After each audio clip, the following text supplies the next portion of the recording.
সরকারি দপ্তরে শৃঙ্খলা ও জবাবদিহিতা নিশ্চিত করতে রাজ্য সরকার সপ্তাহে ৫ দিন অফিস এবং সকাল ৯:৩০ থেকে সন্ধ্যা ৬টা পর্যন্ত সময়সূচি নির্ধারণ করলেও সেই নির্দেশ যেন কাগজে কলমেই সীমাবদ্ধ রয়েছে সাব্রুম পোস্ট অফিস সংলগ্ন সাতচাঁদ ও রূপাইছড়ি বিদ্যালয় পরিদর্শক কার্যালয়ে।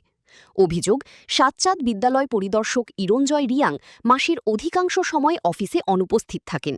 বিভিন্ন মিটিং, জেলা কার্যালয় কিংবা বিদ্যালয় পরিদর্শনের অজুহাতে তিনি নিয়মিত অফিসে থাকেন না বলেই দাবি দপ্তরের সঙ্গে যুক্ত একাংশের। অন্যদিকে অফিসেরই এক কর্মচারী মানিক চক্রবর্তী ক্যামেরার সামনে স্বীকার করেন যে কয়েকজন কর্মচারী নিয়মিতভাবে বিকেল ৪টার মধ্যেই অফিস ত্যাগ করেন। ৫:৫ আমরা ৪টার পরেই দেখছি যে অনেকজন কর্মচারী আপনাদের সাতচাঁদ আইএস অফিসের অনেকজন কর্মচারী নাই। টোটাল কতজন আজকে আইছিল? এখন কতজন স্টাফ নাই? আপনিও তো একজন স্টাফ এখানে। এখন কতজন নাই? ৫-৬ জন নাই। কয়টা নাগাদ গেছে তারা? ৫টার সময় বাইরে গেছে। অফিস টাইম কয়টা অবধি? ৬টা অবধি। কিন্তু এখন নাই অফিসে। এটা তো সাতচাঁদ আইএস অফিস না? ডেপুটি স্যার আছে এখন? আছে।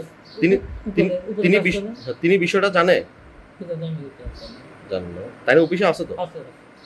আপনার নাম? মানিক চক্রবর্তী। আপনি অফিসে কি করেন? আমি গ্রুপ ডি। হ্যাঁ? Group D. শুধু সাতচাঁদ নয়, একই ভবনে থাকা রূপাইছড়ি বিদ্যালয় পরিদর্শক কার্যালয়েও ধরা পড়েছে একাধিক অনিয়ম। অভিযোগ, ক্যাশ সেকশনের কর্মী শুভম মল্লিক নির্ধারিত সময়ের অনেক আগেই অফিসে তালা ঝুলিয়ে চলে যান। সুমন দাস নামে এক কর্মচারীর দীর্ঘদিনের অনুপস্থিতির তথ্যও নাকি মিলেছে উপস্থিতি খাতায়।